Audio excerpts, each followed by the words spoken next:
ada 10 perkara yubghidhuhallahu subhanahu wa ta'ala min asyrati anfusin. Ada 10 perkara yang Allah membencinya ada pada 10 orang. Ada 10 perkara yang Allah membencinya jika ada pada 10 orang. Yang pertama, al-bukhlu minal aghniyai, kikir dari orang yang kaya. Kekikiran dari orang yang kaya itu sangat dibenci.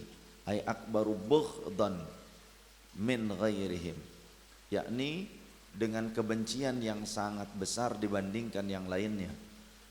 Jadi kalau ada orang kaya tapi kikir, sudah diberikan titipan dari Allah, diberikan nikmat oleh Allah berupa kekayaan, tapi medit luar biasa, kikir luar biasa. Koret kopet mereka hese cap jahe buntut kasiran bro dijuruk bro dipantok ngalah dengan imah lubak lebu kabuan lubak nabi takalebok.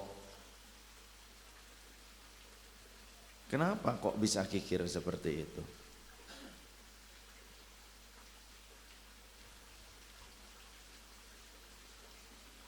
Qala hakimun, seorang yang bijak telah berkata, al-bukhlu mahwu sifatil insaniyah. Al-bukhlu mahwu sifatil insaniyati wa itsbatu adatil hayawaniyati. Sifat kikir itu mampu menghapuskan sifat kemanusiaan, wa itsbatu adatil hayawani, dan menetapkan tabiat binatang. Jadi sifat kikir, sifat medit itu akan menghilangkan sifat kemanusiaan. Sifat manusiawinya akan hilang, tapi sifat binatangnya akan tetap ada pada dirinya. Itu karena kekikiran, karena bakhil. Sifat kemanusiaannya mana? Empati, rasa peduli, kasih sayang, senang menolong. Dan sifat-sifat kemanusiaan yang lainnya akan hilang karena kekikiran. Khawatir, ya intinya kasih sayang, kepedulian. Yang kedua yang dibenci oleh Allah, wal kibru minal fuqara'i, dan kesombongan dari orang-orang fakir. Apakah orang yang kaya sombong itu dianggap biasa atau dianggap tidak bermasalah? Tidak juga. Tetap itu juga dibenci oleh Allah Ta'ala. Namun jika ada orang yang fakir tapi sombong, sudah mah fakir tapi sombong, begitu. Orang kaya mungkin banyak yang seperti itu, seolah-olah lumrah walaupun tidak baik. Tapi banyak orang kaya yang sombong, itu sudah menjadi kebiasaan, tapi itu pun tidak baik. Itu tidak baik. Karena kesombongan itu haknya Allah. Mengagungkan diri itu haknya Allah, pakaiannya Allah. Siapa yang berani merebut pakaianku, kata Allah, akan aku hinakan di dunia dan di akhirat. Terlebih lagi kesombongan jika dipakai oleh orang yang fakir. Apa yang pantas untuk disombongkan? An Abi Hurairah radhiyallahu anhu anna Rasulullah sallallahu alaihi wa alihi wa sahbihi wa sallam qala, baginda Rasul bersabda, idza qala ar-rajulu, jika ada seseorang yang berkata, halakan nasu fahuwa ahlakuhum, fahuwa ahlakuhum, rawahul Muslim. Jika ada orang yang berkata, sungguh seluruh manusia telah rusak, sungguh manusia-manusia zaman sekarang itu semuanya rusak semuanya. Kalau ada orang berkata demikian, kata Rasul, fahuwa ahlakuhum, maka sesungguhnya dialah yang paling rusak. Jadi jangan kita menganggap seluruh manusia itu rusak. Jangan menganggap kita itu lebih baik dibandingkan orang lain. Gak ada yang benar semuanya, salah semua. maka justru dirinya lah yang salah. Dirinya itu yang justru rusak. Riwayat Imam Muslim. War riwayatul masyhuratu biraf'i kafin ahlakuhum waruya binasbiha. Dalam riwayat yang masyhur kalimat ahlakuhum dibaca rafa huruf kafnya, ya, ahlakuhum. Dan ada yang meriwayatkannya juga dengan menasabkannya, ahlakahum, sama saja. Wa hadzan nahyu liman qala dzalika ajaban bi nafsihi. Hal ini merupakan larangan bagi orang yang takjub kepada dirinya sendiri. Orang yang ujub, merasa lebih hebat dibandingkan yang lain, bangga diri terlampau hingga merasa dirinya itu paling bagus dibandingkan orang lain. Ini terlarang dalam ajaran agama kita. Dalam tasawuf, tasawuf itu pengamalan agama Islam dengan penuh kehati-hatian. Wa tasawuran linnasi, dan ini juga merupakan larangan atas penyepelean kepada orang lain. Larangan menyepelekan orang lain, wartifa'an alaihim fahadha huwal haramu, dan merasa paling tinggi di atas orang lain, dan ini adalah haram menurut agama kita. Wa amma man qalahu lima yara fin nasi min naqsin fi amri dinihim, dan adapun wa amman, dan adapun orang qalahu liman yara fin nasi min naqsin fi amri dinihim, jika ada orang yang mengatakannya, ya, karena apa? Bagi siapa? Liman yara fin nasi min naqsin fi amri dinihim, karena apa yang ia lihat pada manusia kekurangan dalam urusan agama. Liman yara fin nas, ya, wa amma man qalahu, dan adapun orang yang mengucapkan hal tersebut lima yaro, karena ada sesuatu hal yang ia melihatnya finnas pada diri orang lain, min naqsin fi amri dinihim, min naqsin nyatanya berupa kelemahan, kekurangan fi amri dinihim, dalam urusan agama mereka. Contoh, andaikan, kecuali, ini dikecualikan, kecuali jika kita melihat orang lain yang buruk kualitas agamanya, yang ia melakukan pembangkangan terhadap aturan agama. Bagaimana jika kita melihat seseorang yang membangkang terhadap aturan Allah? Maka itu dikecualikan. Wa qalahu tahazzunan, kemudian kita ini mengucapkan kepadanya dengan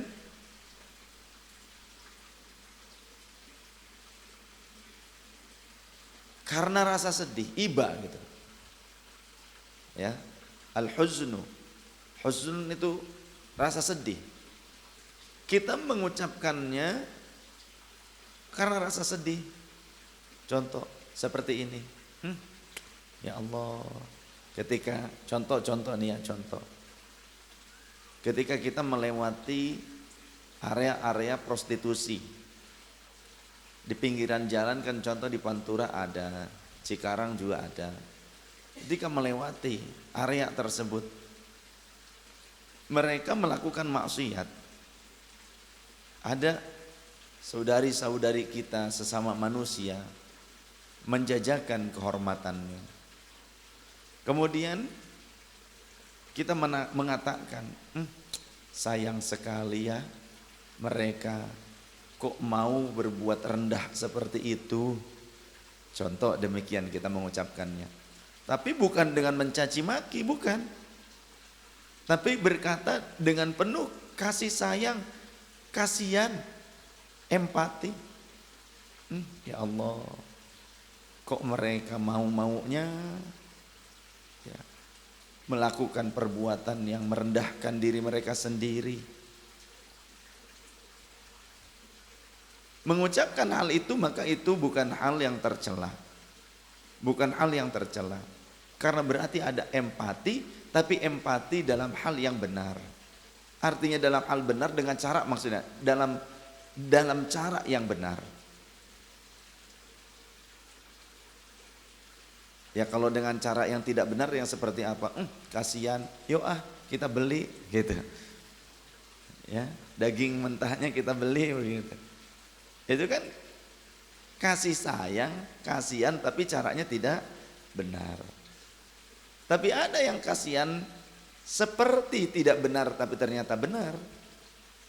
Ini seorang wali ya, yang juga ketika hidupnya banyak difitnah oleh para ulama, para kiai di masanya. Gus Mik, Kiai Haji Hamim Jazuli. Gus Mik itu sering kali pulang ngaji, pulang tausiah, kemudian mampir di lokalisasi. Gus Mik pulang ngaji, mampir di lokalisasi. Booking satu bar lah seolah-olah. Ada berapa orang wanita di situ yang biasa menjajakan diri, ada 4 orang, 5 orang. Ditanya, kamu setiap malam penghasilanmu berapa? Contoh 200.000 lah kalau sekarang mungkin. Dibagi semuanya. Malam ini kalian jangan terima tamu. Sudah temenin aku di sini ngaji. Ngaji ternyata di bar, di lokalisasi. Dikasih uang. Satu malam itu mereka tidak menjajakan diri, tapi satu malam itu mereka jibrol. Ngaji sambil ngobrol dengan Gus Mik. Ngaji ngobrol dengan Gus Mik. Wah, geger. Dan itu berkali-kali Gus Mik melakukan itu. Geger. Banyak kiai yang memfitnah beliau. Tapi ternyata banyak wanita-wanita yang kurang beruntung kehidupannya itu, yang mereka sempat terjerembab dalam kekelaman hidup, justru akhirnya sadar. Akhirnya mereka melepaskan diri dari tempat-tempat tersebut, mereka bekerja, usaha, dagang, dan lain sebagainya. Bahkan dimodali oleh Gus Mik. Dimodali oleh Gus Mik.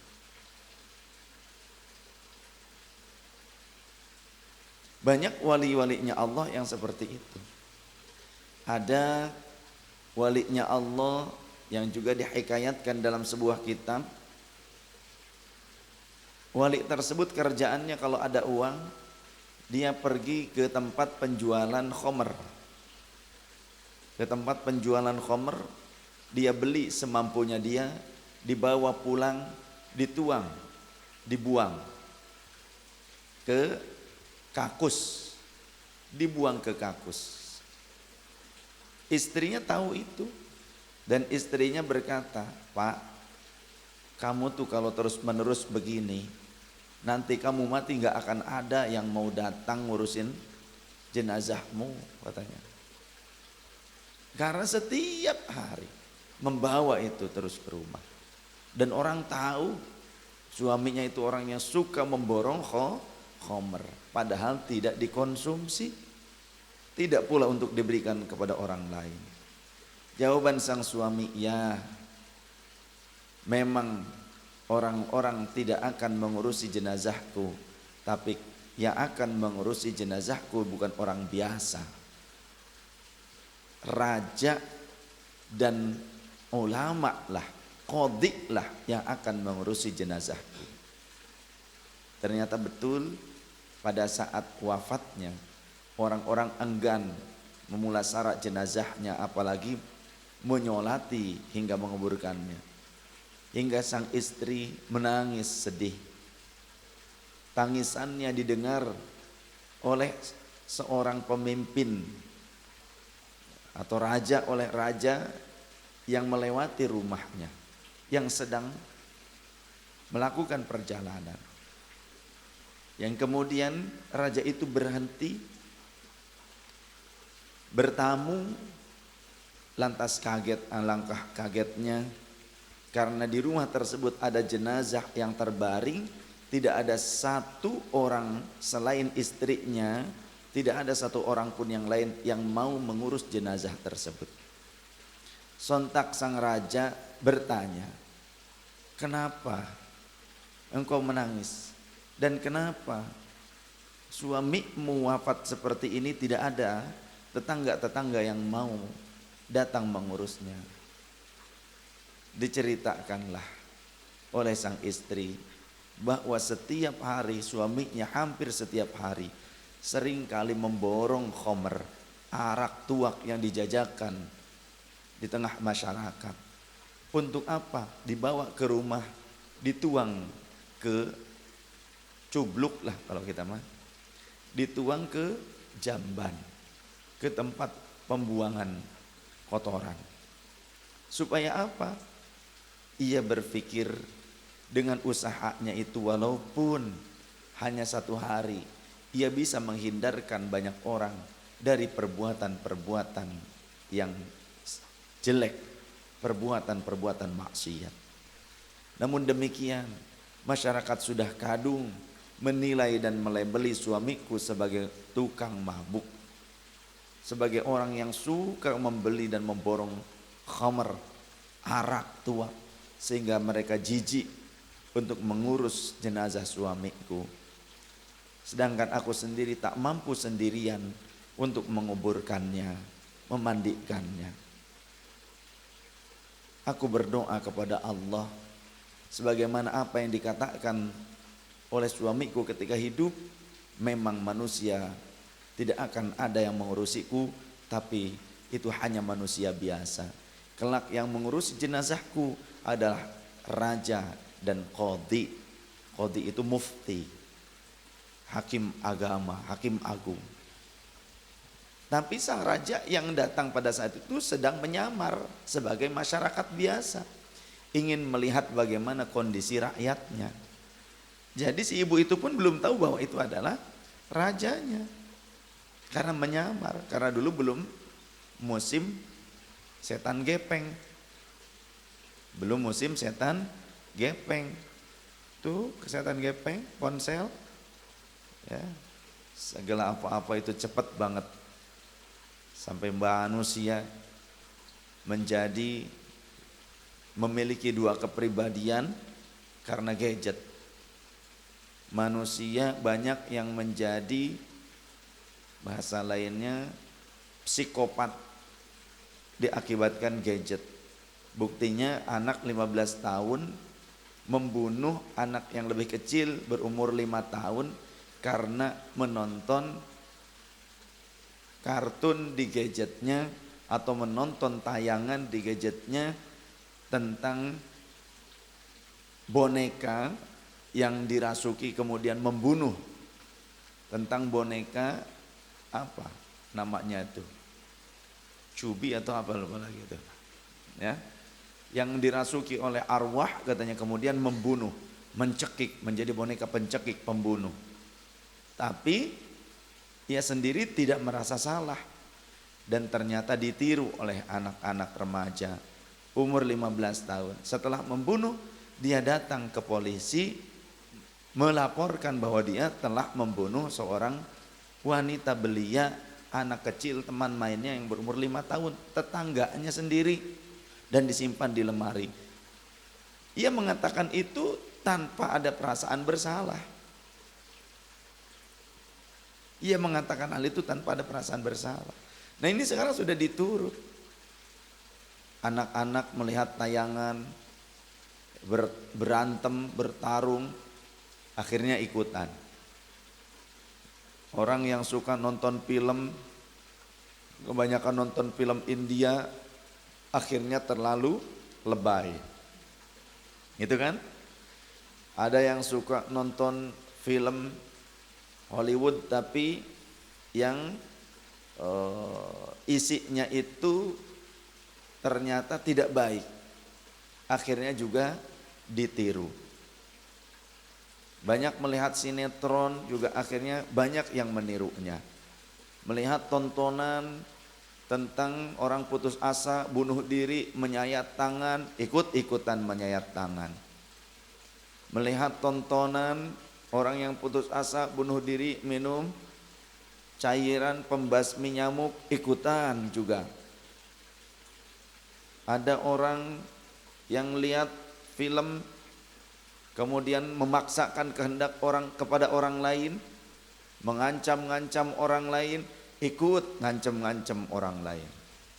Melihat film yang menyiksa orang tuanya, ikut nyiksa orang tuanya.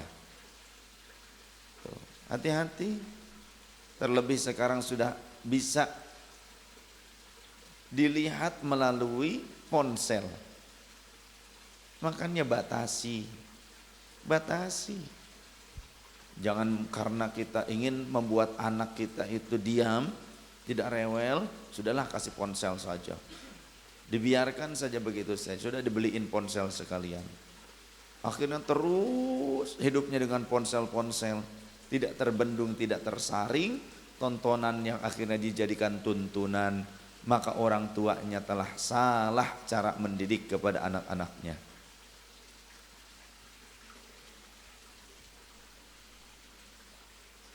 Banyak sekarang ya tontonan yang membuat orang menjadi psikopat. Banyak, karena juga ada filmnya. Ada tentang film orang-orang psikopat. Ada 2 kepribadian. Itu karena film jadi ikut-ikutan. Ya. Ada film yang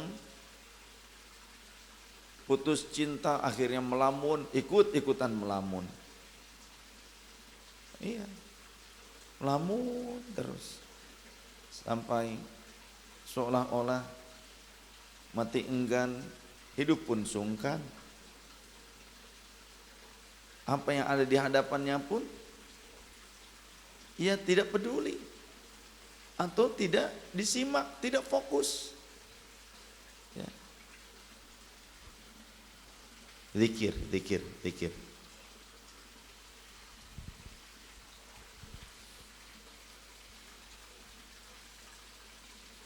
Wa amma man qalahu lima yara fin nasi min naqsin fi amri dinihim wa qalahu tahazzunan alaihim wa 'ala ad-dini fala ba'sa bihi hakadha fassarahu ulama.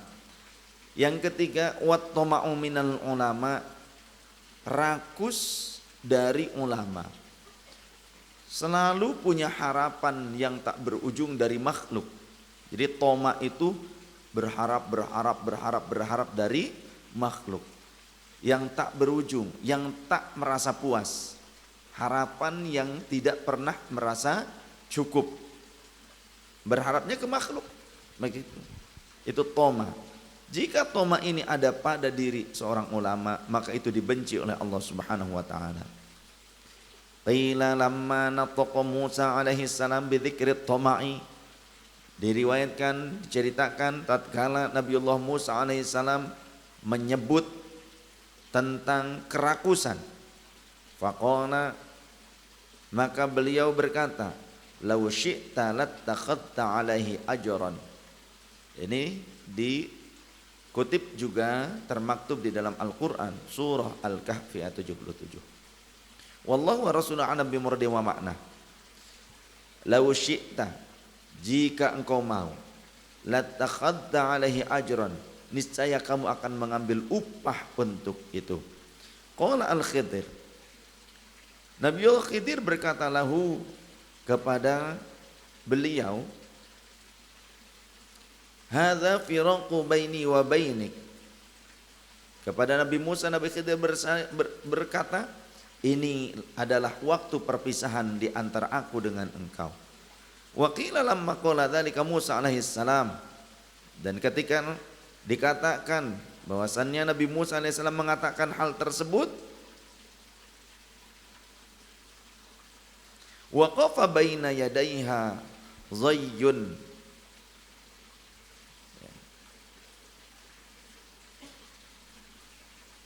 dan menjadi kering apa yang di antara kedua tangannya, berupa apa?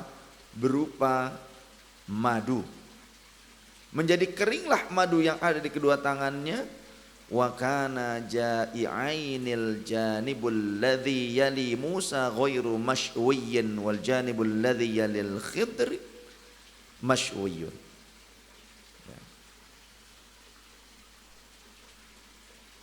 Wa kana ja'iaini, dan keduanya pada saat itu padahal sedang merasa lapar. Ja'iainil janibul ladzi yali Musa ghairu masyuyyin. Bagian samping yang bersebelahan dengan Nabi Musa itu tidak terpanggang. Bagian samping yang bersebelahan dengan Nabi Musa tidak terpanggang. Wal janibul ladzi yali al-Khidr masy'uyun. Sedangkan bagian samping yang bersebelahan dengan Nabi Khidir menjadi terpanggang. Artinya apa? Pada saat hendak mengambil madu, sarang madu, ya, madu yang ada pada sarangnya. Karena Nabiullah Musa alaihissalam saat itu, saat ketika berdialog dengan Nabi Khidir, ketika melihat hikmah-hikmah, rahasia-rahasia, keanehan-keanehan yang muncul dari Nabiullah Khidir alaihissalam, maka Nabi Musa mengatakan tadi, hadza law syi'ta latakhadta alaihi ajran. Andaikan mau, padahal sudah minta saja upahnya. Begitu. Ketika Nabiullah Khidir alaihissalam menolong orang lain, menunjukkan mukjizat-mukjizatnya, kata Nabi Musa, kenapa enggak ngambil untung? Begitu seolah-olah. Maka ketika Nabiullah Musa terus-menerus banyak bertanya kepada Nabi Khidir, bahasa lainnya ngoceh, kalau bahasa burung itu gacor, seolah-olah. Jadi banyak nanya saja kepada guru. Akhirnya Nabiullah Khidir alaihissalam kesal dan berkata, hadza firaqu baini wa baini. Ini adalah waktunya kita berpisah. Keselnya Nabiullah Khidir alaihissalam mengakibatkan sarang lebah yang berisi madu padahal basah, bagian yang dekat dengannya itu hangus. Ya. Kalau kita mah enggak. Yang keempat, sesuatu yang dibenci oleh Allah Subhanahu wa taala, wa qillatul haya'i minan nisa'i. Dan sedikitnya rasa malu dari kaum wanita. Saat ini banyak kaum wanita yang tidak lagi memiliki rasa malu, malah justru malu-maluin. Ruya annahu sallallahu alaihi wa alihi wasallam, diriwayatkan sungguhnya baginda Nabiullah sallallahu alaihi wasallam qala, beliau bersabda, man lam yakun lahu hayaun fala dina lahu. Siapa saja yang tidak memiliki rasa malu, maka dia tidak memiliki agamanya. Wa man lam yakun lahu hayaun fid dunya lam yadkhulil jannata. Dan siapa yang di dunia tidak memiliki rasa malu, dia tidak akan dibiarkan masuk ke dalam surga. Rawahud Dailami.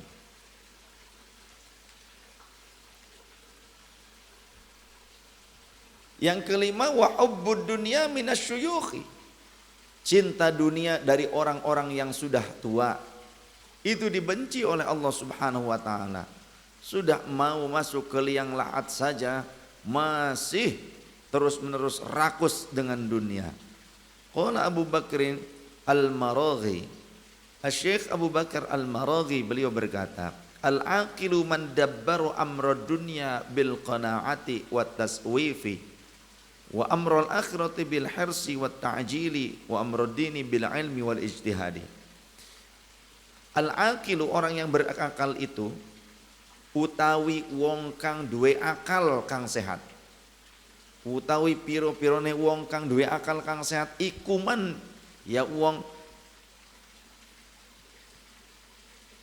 dabbaro kang mungkuri sapa man amrod dunya ing perkara dunia bil qanaati kelawan gawe qanaah, wat taswifi lan nunda-nunda. Kalau bahasa Jawanya kan begitu kalau ala santri, tapi susah nantinya ya, bingung lagi. Al-aqilu adapun orang yang berakal itu adalah man, orang dabbaro yang ia membelakangi amrod dunia, perkara dunia, urusan dunianya bil qanaati, dengan sikap qanaah.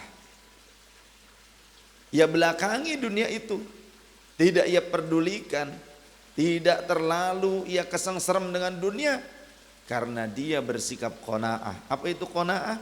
Merasa cukup dengan apa yang menjadi bagian dari Allah Subhanahu wa taala. Wa taswifi, dan menunda-nunda. Maksud menunda-nunda itu bukan berarti leha-leha, akan tetapi ia pasrahkan hasil akhirnya kepada Allah taala. Wa amrul akhirati, dan ketika ia menghadapi urusan akhirah bil hirsi, ia hadapi dengan sikap yang rakus ketika urusannya akhirat. Kalau berhadapan dengan hal-hal amal soleh, maka dia sangat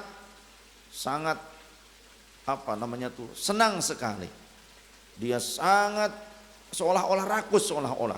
Tapi terhadap urusan akhirat. Wat ta'jil, dan menyegerakannya, tidak santai. Kalau urusan akhirat, kalau urusan dunia santai saja, tidak perlu totoroso. Tapi kalau urusan akhirat bersegera. Wa amrod dini, dan orang yang berakal kalau menghadapi urusan agama itu bil ilmi, harus dengan ilmu, wal ijtihadi, dan ijtihad. Itu orang berakal. Tapi kalau orang yang tidak berakal sehat menghadapi urusan agama cuma pakai dalil saja tanpa keluasan ilmu, dalil ala sendiri saja, tidak pakai keluasan ilmu, tidak kompeten, jadi asal. Yang keenam yang dibenci Allah, wal kasalu fil a'mali minasyubbani, kemalasan pada diri anak-anak muda. Allah membenci anak-anak muda yang malas, tukang turu, Abu Naum. Ya. Makan aja, Abul Butun, sampai akhirnya berat untuk melaksanakan amal soleh, untuk berkarya. Saya enggak berat badannya, kurus kerontang, tapi ketika malas ya sama saja. Lihat sampah enggak mau bersih-bersih, lihat barang-barang pating berserakan diam saja, enggak mau kerja, malas. Padahal bisa berkarya. Itu dibenci oleh Allah. Jangan diam saja, ponsel saja, medsos saja. Berkaryalah wahai anak-anak muda, wahai pemuda-pemudi Islam, wahai generasi bangsa. Jangan diam, berkarya. Bukan berarti nama partai.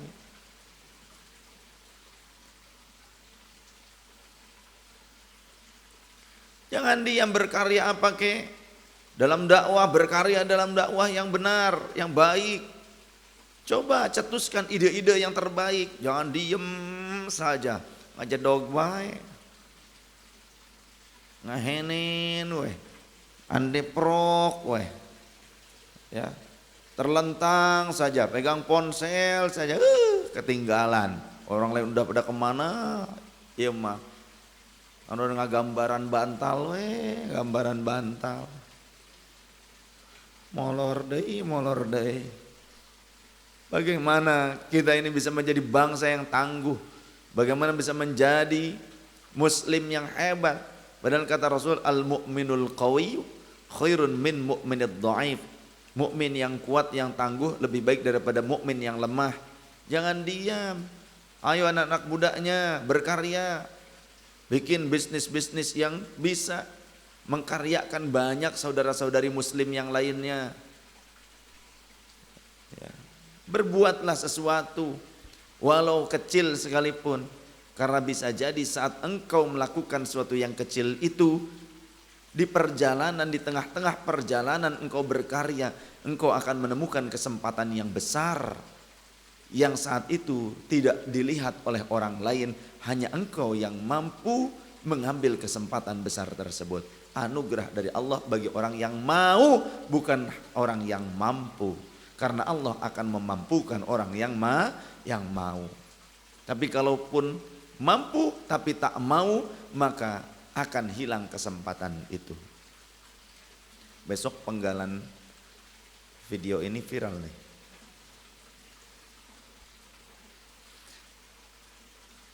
Wal jauru minas sultani. Yang ketujuhnya Allah mengecam, membenci kezaliman dari para penguasa. Penguasa itu tidak hanya sebatas kepala negara, tapi semua orang yang di pundaknya terdapat amanah untuk mengurus kemaslahatan masyarakat, kemaslahatan umat, walaupun masih staf RT sekalipun stafnya itu masuk ke dalam kategori ini. Ya. Maka semua orang yang mendapatkan amanah untuk kemaslahatan masyarakat, kemaslahatan umat, amanah digaji oleh rakyat untuk kemaslahatan rakyat, maka wajib ia mengamalkan amanah tersebut, menjaga amanah tersebut, jangan berkhianat. Oleh karenanya segala hal juga harus diberikan kepada ahlinya. Karena Rasulullah berkata, "Idza wussidal amru li ghairi ahlihi fantadhiris sa'ah." Jika segala sesuatu dipasrahkan kepada yang bukan ahlinya, pasti hancur, rusak. Bagaimana dong kalau kita belum menjadi ahli? Belajarlah supaya menjadi ahli. Karena manusia tidak ujug-ujug menjadi ahli tanpa belajar. Tukang son kalau mau jadi ahli belajar terus. Jangan hanya masang son, tapi belajar bagaimana bisa menimbang, mixing dari setiap kategori-kategori pencampuran suara supaya ngeunah.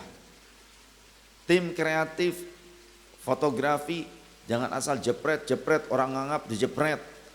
Ya, enggak karuan, orang ngantuk dijepret lain sebagainya, atau pokoknya enggak bagus gitu dijepretannya.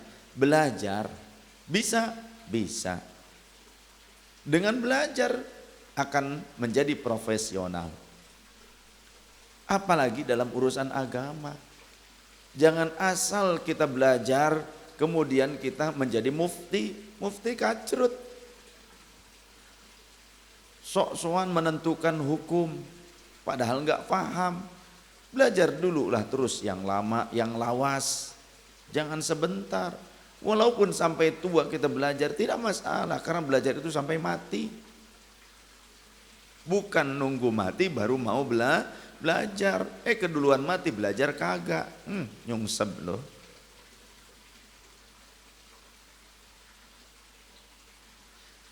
Ruya annahu sallallahu alaihi wasallam qala man arda sultanan bima yuskhitu rabbahu kharaja min dinillahi ta'ala.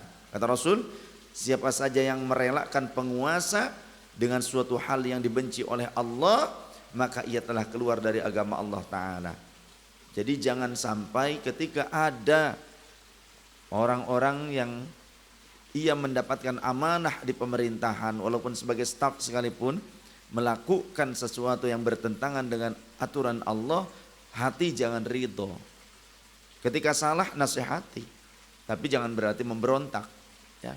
Nasihati, jangan diam, jangan kita takut menyampaikan nasihat. Dan jangan sampai dibalik ulama diatur. Pak Kiai, nanti jangan nyindir-nyindir ya begitu. Salah kaprah tuh yang begitu tuh. Kalau bisa dibagus-bagusin aja, diangkat-angkat, diagul-agul. Kalau kiai tukang proposal, ya nurut. Boleh kamu mungkin ngomong begitu. Ya. Sekarang ini ulama itu sudah diinjak harkat martabatnya oleh orang-orang yang mereka mengatur kekuasaan, sehingga berbicara yang dengan cara yang baik, berbicara dengan yang baik, menasihati para pemimpin itu pun disalah-salahkan.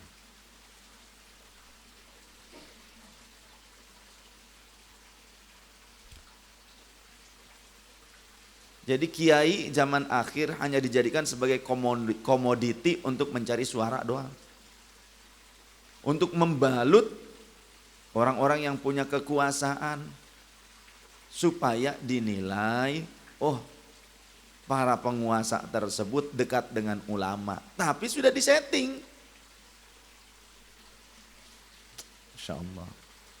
Kembalikan marwah ulama. Kembalikan marwah ulama. Makanya ngaji jangan songong sama ulama. Jangan songong sama ulama. Nanti kualat. Yang kedelapan, wal jubnu minal ghuzzati, dan penakut dari para prajurit.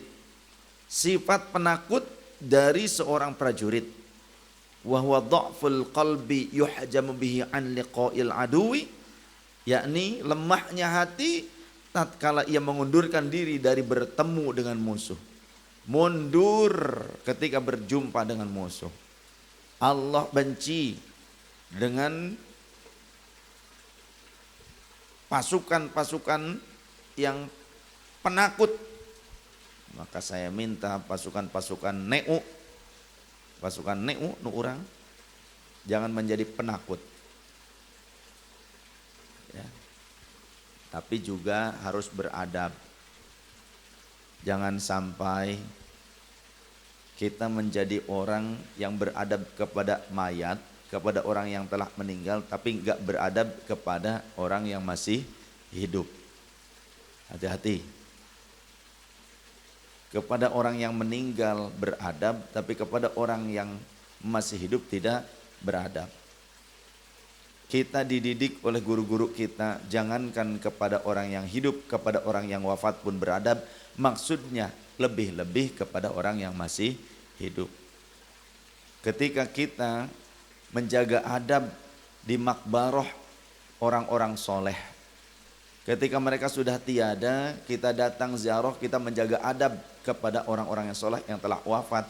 Tapi jika kita datang kepada orang yang masih hidup, orang-orang soleh yang masih hidup, kita tidak punya adab, berarti nol, pelajaranmu nol.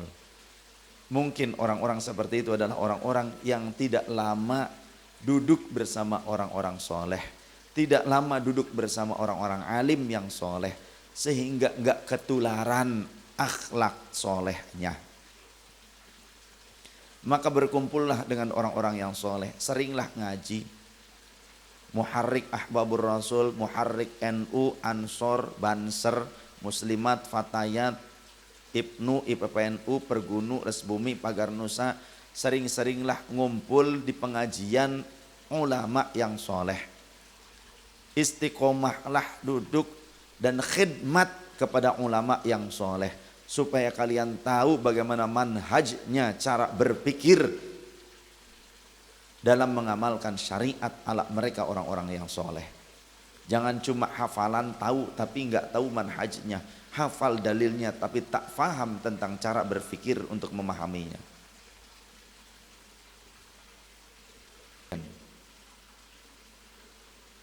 Yang kesembilan, wal ujbu minaz zuhadi, dan kebanggaan diri dari orang yang zuhud. Orang zuhud tapi bangga diri. Ruya annahu sallallahu alaihi wasallam qala man hamida nafsahu ada amalin salihin, siapa yang memuji dirinya sendiri atas sebuah amal soleh, faqad dhalla syukruhu, sungguh telah tersesat syukurnya, hilang rasa syukurnya. Wa habita amaluhu, dan terhapus amalnya. Riwayat Imam Abu Nuaim. Siapa yang memuji dirinya atas amal soleh yang diperbuatnya sendiri, maka sungguh telah hilang sifat syukurnya, rasa syukurnya, dan telah terhapuslah amal kebaikannya tersebut. Wa ruya annahu qala sallallahu alaihi wasallam, baginda Rasul bersabda, ma min ahadin yalbasu thawban liyubahiya bihi, tidaklah seseorang yang mengenakan suatu pakaian untuk membanggakannya, ingin berbangga-bangga diri dengan pakaiannya, fayanzurun nasu ilaihi, Lalu orang-orang melihat kepadanya, memandang kepadanya. Illa lam yanzurillahu ilaihi yaumal qiyamati, tiada lain kecuali Allah tidak akan memandangnya pada hari kiamat. Allah tidak memandangnya dengan pandangan rahmat pada hari kiamat. Hatta yang zi'ahu mata ma naza'ahu, hingga ia melepas pakaian itu semenjak pakaian itu dilepasnya. Hadis ini diriwayatkan oleh Imam At-Tabrani. Tapi dalam riwayat yang lain Rasul ditanya, ya Rasulullah, bagaimana jika kami senang dengan sendal yang bagus dan pakaian yang bagus, juga tunggangan yang bagus? Kata Rasul, itulah fitrahnya manusia, menyukai sesuatu yang bagus, tapi bukan untuk menyombongkan diri. Itu batasannya. Jadi silahkan yang mau pakai pakaian bagus, pakailah. Yang punya kendaraan bagus silahkan punyalah. Tapi jadikan itu dorongan untuk bersyukur kepada Allah. Tidak mengeluh, karena orang yang mengeluh juga buruk. Makan gak enak tapi ngeluh, buruk. Pakaian gak bagus tapi ngeluh terus. Bahkan mengeluhkan kepada makhluk, oh saya mau pakaian gak ada yang bagus gini-gini. Berarti ia telah mengadukan Gusti Allah kepada makhluknya. Itu tidak bagus dibandingkan dengan orang yang berpakaian bagus tapi dengan penuh syukur, tidak dengan sombong. Ya. Orang punya kendaraan bagus, syukur dan tidak sombong, lebih baik daripada orang pakai angkot tapi ngeluh terus. Ya, tidak menjadi bagus, walaupun sampai ngedorong angkotnya karena mogok. Ya, kalau ngeluh tidak jadi bagus.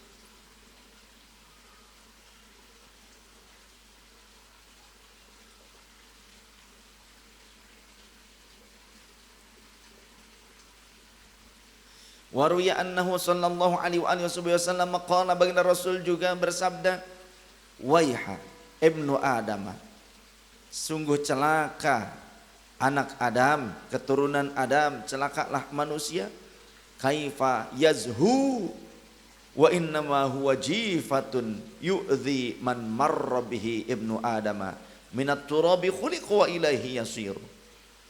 Celakalah manusia, yazhu wa innama huwa jifatun, bagaimana ia bisa membanggakan diri?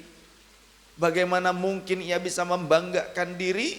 Wa innama huwa jifatun, sedangkan atau padahal ia hanyalah berupa bangkai.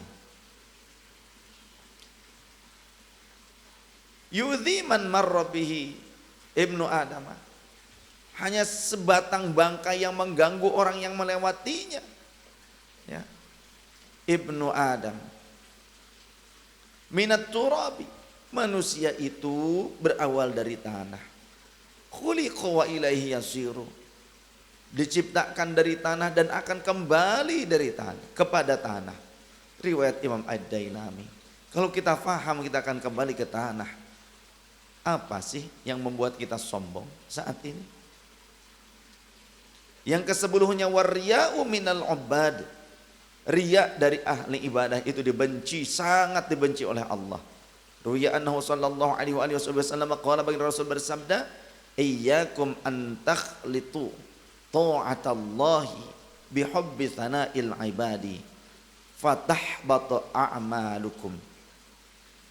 Iyyakum, hati-hatilah kalian, an takhlitu ta'atallahi, mencampurkan ketaatan kepada Allah, bihubbi thana'il ibadi, dengan merasa suka atas pujian hamba-hamba Allah. Jangan mencampur ketaatan kalian kepada Allah dengan rasa cinta atas pujian makhluk. Fatahbatu a'malukum, maka nanti amal-amal kalian akan terhapus.